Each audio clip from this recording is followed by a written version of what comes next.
అసిడో అరణ్య ఫారెస్ట్ అని, తర్వాత సుర్గజ అని, దీపిక అని, ఇలా చాలా ఏరియాల్లో బొగ్గు గనులు ఉన్నాయి.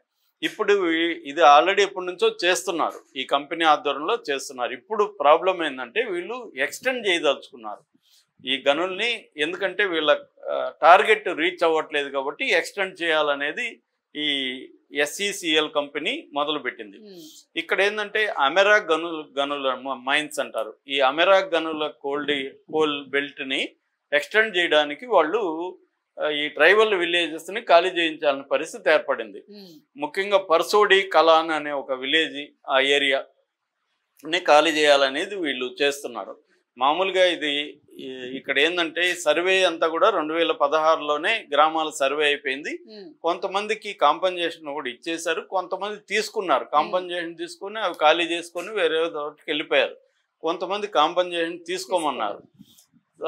వాళ్ళు ఇప్పుడు అడ్డుపడుతున్నారు. వాళ్ళు వచ్చి ఇప్పుడు ఈ ఎక్స్టెన్షన్ని అడ్డుకోవడానికి 100 మంది రాళ్ళు కర్రలు తీసుకొని, పోలీస్ ప్రొటెక్షన్ ఉంటే పోలీసుల మీదకి దాడి చేశారు. వచ్చి నిన్న దాడి చేస్తే 40 మంది పోలీసులు గాయపడ్డారు. దాంట్లో సీనియర్ పోలీస్ ఆఫీసర్లు కూడా చాలా మంది, ASP, తర్వాత డివిజనల్ పోలీస్ ఆఫీసర్, తర్వాత స్టేషన్ హౌస్ SHO, ఇలాగా చాలా మంది సీనియర్లు కూడా గాయపడ్డారు. అట్లాగే విలేజర్స్ కాల్పులు జరిపారు వీళ్ళు. తర్వాత దాని ఏమంటారు, గ్యాస్ వదిలారు వాళ్ళ మీద, ఇవన్నీ చేశారు. దాంతో విలేజర్స్ గాయపడ్డారు, ఇటు పోలీసులు కూడా గాయపడ్డారు. ఇప్పుడు అది పెద్ద న్యూస్ అయిపోయింది అనమాట. అంటే మావోయిస్టులు ఉన్నప్పుడు మాత్రమే దీనికి అడ్డుపడుతున్నారు అనేది అబద్ధం, అక్కడ ప్రజలే అడ్డుపడుతున్నారు అనేది నిజం అనేది ఒక నిరూపించారు. ఇప్పుడు మావోయిస్టులను సపోర్ట్ చేసే వాళ్ళకి ఇది ఒక పెద్ద బూస్ట్ అయింది. అంటే ఇప్పటి వరకు అర్థమైందా మీకు, మావోయిస్టులు ట్రైబల్ పీపుల్ యొక్క ఇంట్రెస్ట్ని అక్కడ కాపాడుతున్నారు. ఎందుకంటే అక్కడ ఉన్న ట్రైబల్ పీపుల్కి ఫారెస్ట్లో రైట్స్ ఉన్నాయి. ఇది రకరకాల పద్ధతిలో రైట్స్ ఉంటాయి. ఒకటి ఇండివిజువల్ రైట్స్, అంటే ప్రతి ఫ్యామిలీ కూడా ఫారెస్ట్ ల్యాండ్లో వాళ్ళు వ్యవసాయం చేసుకోవచ్చు, ఫారెస్ట్ ఉత్పత్తుల్ని వాళ్ళు తీసుకోవచ్చు, అమ్ముకోవచ్చు. అంటే 4 హెక్టార్ల వరకు ఒక ఫ్యామిలీ, 4 హెక్టార్లు హైయెస్ట్ అనమాట, 4 హెక్టార్ల వరకు వాళ్ళు ఆక్యుపై చేసుకొని వ్యవసాయం చేసుకోవచ్చు అనేది ఫారెస్ట్ రైట్స్ యాక్ట్ చెప్తుంది. అట్లాగే కమ్యూనిటీ రైట్స్ ఉంటాయి, వాళ్ళ ట్రైబల్ కమ్యూనిటీకి రైట్స్ ఉంటాయి. అక్కడ ఏదన్నా డెవలప్మెంట్ యాక్టివిటీ చేయాలంటే కమ్యూనిటీ ఓకే చేయాలి, వాళ్ళకి వీటో పవర్ కూడా ఉంటుంది. ఫలాని కమ్యూనిటీ కానీ అడ్డు చెప్తే అక్కడ మైన్స్ చేయకూడదు, ఇది చట్టంలో ఉన్నది. సో దాన్ని వీళ్ళు ఫాలో కావట్లేదు. ఎందుకంటే వీళ్ళు చాలా వరకు మన ఇండియన్ గవర్నమెంట్ కంపెనీ కూడా ప్రైవేట్ వాళ్ళకి ఇచ్చేస్తూ ఉంది కదా, వాళ్ళు వెళ్ళిపోయి ఇష్టం వచ్చినట్టుగా చేస్తున్నారు.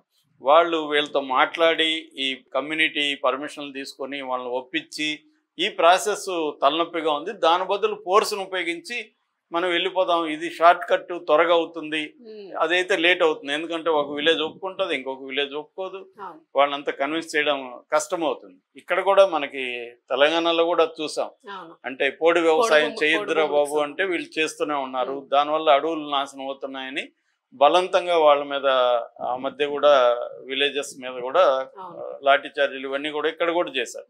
అంటే ట్రైబల్ పాపులేషన్ వాళ్ళు ఏంటంటే వాళ్ళకి ట్రెడిషనల్గా వస్తున్న అటవీ ఉత్పత్తులను అమ్ముకోవడం, లైవ్లీహుడ్ అనేది అక్కడ ఉంది. దీన్ని బ్రేక్ చేయడం కోసం ఇటు ప్రభుత్వం కావచ్చు, ఇటు ప్రైవేటు వ్యక్తులు కావచ్చు, రకరకాల రూపాల్లో కొంతమంది ట్రైబల్ చట్టాలు ఉంటాయి కాబట్టి ఆ ల్యాండ్ మీద వాళ్ళకే ఉంటుంది, బయట వాళ్ళు చేసుకోవడానికి. అందుకని వీళ్ళు ఏం చేస్తారంటే అక్కడ ఎవరికో డబ్బులు ఇచ్చి ఒక అమ్మాయిని పెళ్లి చేసుకుంటారు. చాలా మంది నాకు తెలిసిన వాళ్ళు కూడా ఉన్నారు అలాగా. పెళ్లి చేసుకొని ఆ పేరుతో అక్కడ వ్యాపారాలు, ఆ పేరుతో అన్ని చేస్తుంటారు. సో ఇలాగా ఇప్పుడు ఇక్కడొచ్చి ప్రాబ్లం వచ్చి గవర్నమెంట్ది ఇది, ఈ కంపెనీ అయితే ఈ కోల్ కంపెనీ అయినా కూడా అక్కడ కొన్ని విలేజెస్ వాళ్ళ లైవ్లీహుడ్లు పోతున్నాయి. అట్లాగే బయోడైవర్సిటీని ఇబ్బంది పెడుతున్నారు. చాలా నదులు ఆల్రెడీ డైవర్స్ అయిపోయినాయి. సో మొత్తం మా ఉనికికే ప్రమాదం, ట్రైబల్ ఉనికి అనేది వాళ్ళ ఆర్గ్యుమెంట్. సెంట్రల్ గవర్నమెంట్ కూడా డెవలప్మెంట్ అవసరమే కానీ కొన్ని చోట్ల ఉన్న బాటిల్ నెక్ అంటారు కదా, అటువంటి బాటిల్ నెక్స్ని డీల్ చేసేటప్పుడు పీపుల్ సెంట్రిక్ అప్రోచ్గా హ్యుమానిటేరియన్ అప్రోచ్ ఉండాలి.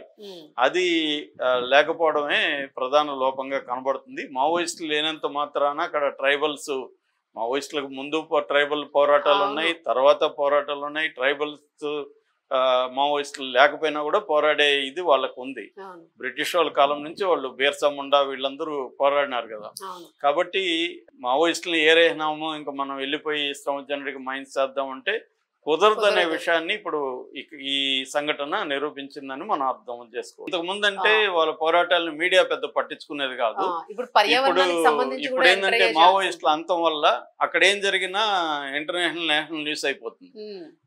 అంటే మావోయిస్టులు చనిపోయినా కూడా అక్కడ పోరాటాన్ని ఇన్స్పైర్ చేస్తూనే ఉన్నారు ఇండైరెక్ట్ గా.